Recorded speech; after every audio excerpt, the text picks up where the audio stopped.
La vida de San Felipe Neri abarca casi todo el siglo XVI, uno de los más turbulentos de la Edad Moderna, época del Renacimiento y de la pseudo-reforma protestante.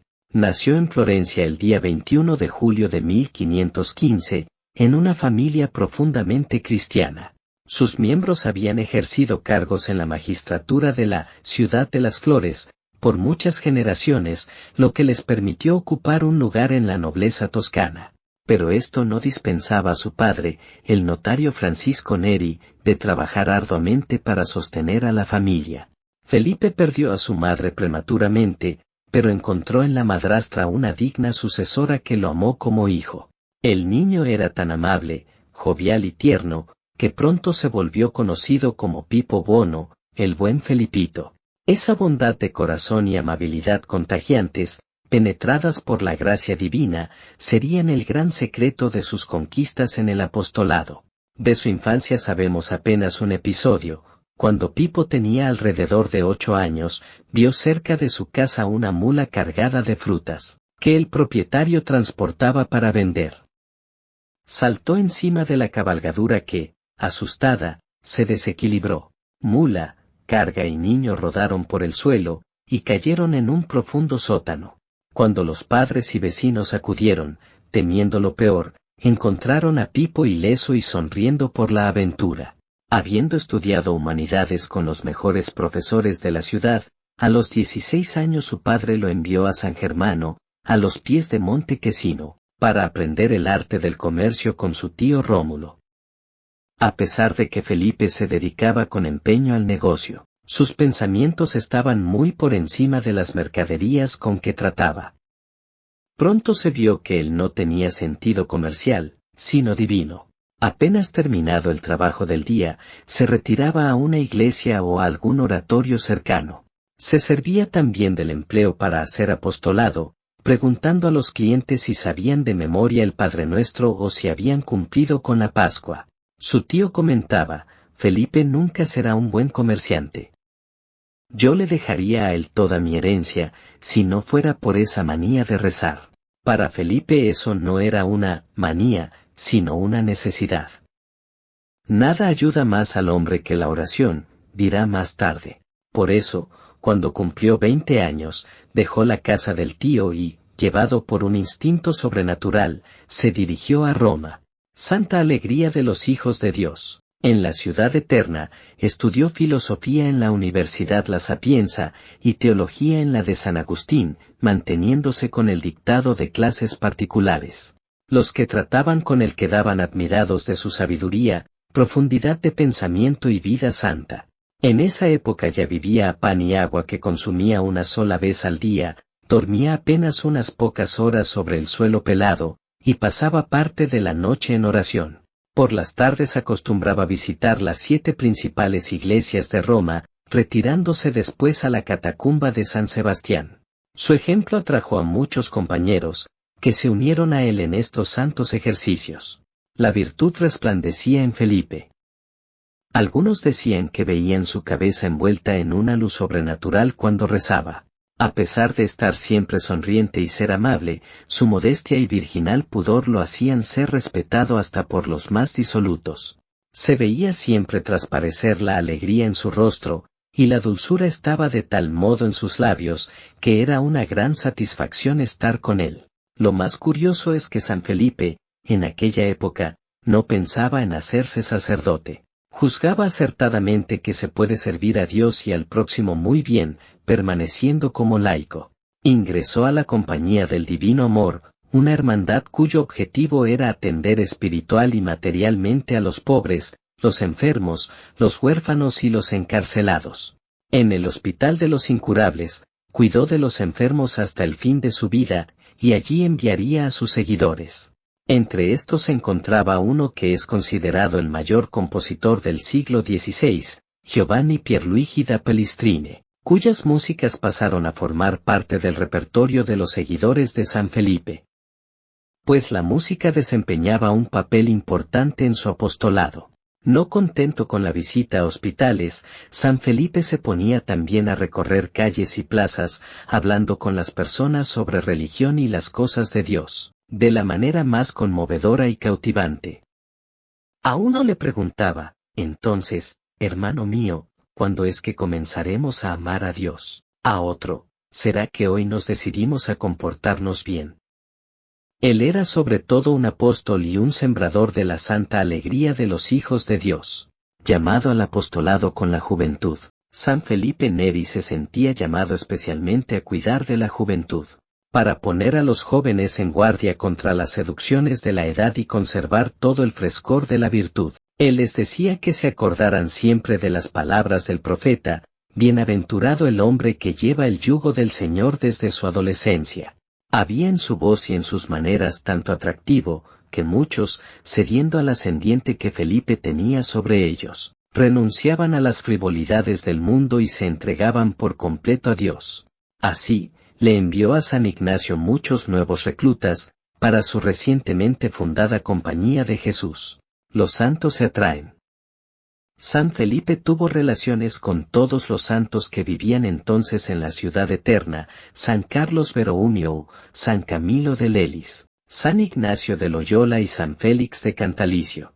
San Carlos Borromeo tenía tanta estima y veneración por él que, siempre que lo encontraba, se prosternaba delante de él y suplicaba que le dejase besar sus manos. San Ignacio de Loyola no hacía menos caso de su santidad, y se veía frecuentemente a estos dos ilustres fundadores mirarse sin decir nada, en la admiración mutua que tenían por la virtud que reconocían uno en el otro. La enorme gracia de Pentecostés. El día de Pentecostés del año 1545, cuando suplicaba ardientemente al Divino Espíritu Santo que le enviase sus dones, vio de repente una bola de fuego que le entró boca adentro, descendiendo hasta el corazón. Tal fue la vehemencia de amor de Dios que sintió, que pensó que se iba a morir. Cayó al suelo, gritando: «Basta, Señor, basta, no puedo soportarlo más». Lo más notable es que su pecho se dilató, físicamente incluso, a la altura del corazón. Esto fue constatado después de su muerte por el médico Andrea Cesalpino, que realizó la autopsia. Percibí que las costillas estaban rotas en aquel punto, o sea, estaban separadas de los cartílagos. Solo de esa manera era posible que el corazón tuviera espacio suficiente para elevarse e inclinarse. Llegué a la conclusión de que se trataba de algo sobrenatural, de una providencia de Dios para que el corazón, latiendo tan fuertemente como latía, no se golpeara contra las duras costillas. Durante sus últimos años como laico, el apostolado de Felipe se extendió rápidamente. En 1548, junto con su confesor, Persiano Rouse, fundó la Cofradía de la Santísima Trinidad para ocuparse de los peregrinos y convalecientes. Sus miembros se reunían para la comunión, oración y otros ejercicios espirituales en la iglesia de San Salvador, y el propio santo introdujo la exposición del Santísimo Sacramento una vez al mes.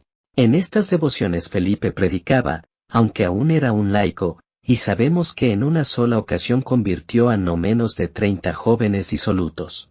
Sacerdote del Altísimo, dedicado al confesionario. Cuando Felipe tenía 36 años, su confesor, el padre Persiano, le ordenó en nombre de Dios que se hiciera sacerdote. Después de algunos estudios complementarios, se ordenó, celebrando su primera misa el día 23 de mayo de 1551. Felipe entró entonces en la comunidad de presbíteros de San Jerónimo, que gozaba merecida fama por las virtudes de sus componentes. Estos, aunque viviesen en comunidad y tuviesen mesa en común, no se obligaban a ningún voto. Esta será la cuna del oratorio de San Felipe Neri. Oyendo contar las maravillas obradas por San Francisco Javier en la India, San Felipe pensó mucho en ir también para el Oriente.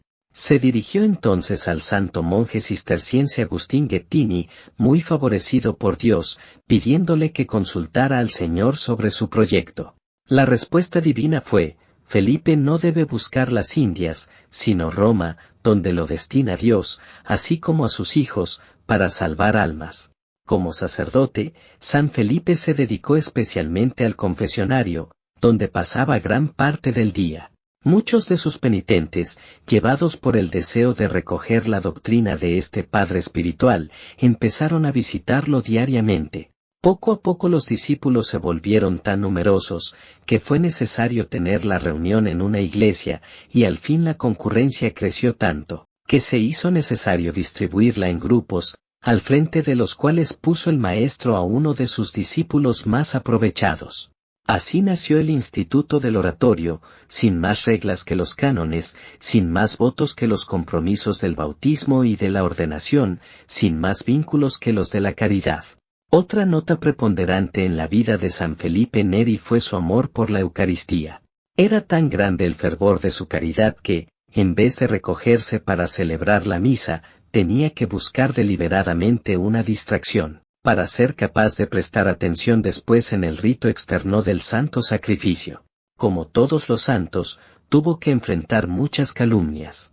El propio cardenal vicario de Roma, llevado por un cierto partipri y por los rumores de que el santo mantenía asambleas peligrosas y sembraba novedades entre el pueblo, llegó a reprenderlo severamente, retirándole el permiso para atender confesiones durante 15 días.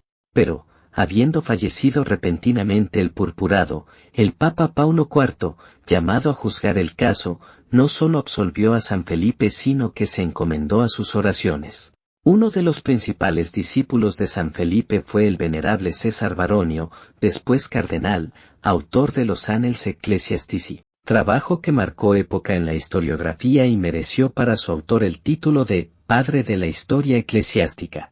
San Felipe Neri entregó su alma a Dios el día 26 de mayo de 1595, siendo canonizado apenas 27 años después, junto con San Isidro Labrador, San Ignacio de Loyola, San Francisco Javier y Santa Teresa de Ávila. Meditación sobre 3 virtudes de San Felipe Neri. Es admirable el amor que este santo profesaba a Dios. A la edad de 23 años abandona sus libros para dedicar todo su tiempo a la oración. Abundantes lágrimas derramaba al celebrar la misa, incesantemente su corazón ardía en actos de amor a Dios. ¿Por qué señales conocerías tú el amor que tienes a Dios? ¿Acaso en tus frecuentes coloquios con Él? Amable Jesús, tanto nos gusta conversar con nuestros amigos. ¿De dónde proviene que tan rápido nos aburramos conversando contigo en la oración? Oh Dios amabilísimo, exclamaba nuestro santo, nos mandáis que os amemos, ¿por qué, pues, nos dais un solo corazón, y tan estrecho? Su austeridad era prodigiosa, sus ayunos casi continuos, trabajaba todo el día y pasaba la noche en oración. Practiquemos las mortificaciones que importa el estado en el que Dios nos ha puesto. Suframos, primeramente, con paciencia, aquello que no podemos evitar, además, mortifiquémonos nosotros mismos, pero ocultamente, no sea que las alabanzas de los hombres vengan a ser la única recompensa. San Felipe ha reunido en su persona el celo de la vida activa con la dulzura de la vida contemplativa. En todo tiempo manteníase unido a Dios, y no cesaba de aliviar las necesidades corporales y espirituales del prójimo. Convertía a los pecadores con sus conversaciones y predicaciones. ¿De dónde procede que nada hagas tú por Dios? Es que no lo amas. El amor de Dios nunca está ocioso, donde esté, hace grandes cosas. El amor que no obra no es verdadero amor. San Gregorio. El amor de Dios. Orad por la congregación del oratorio.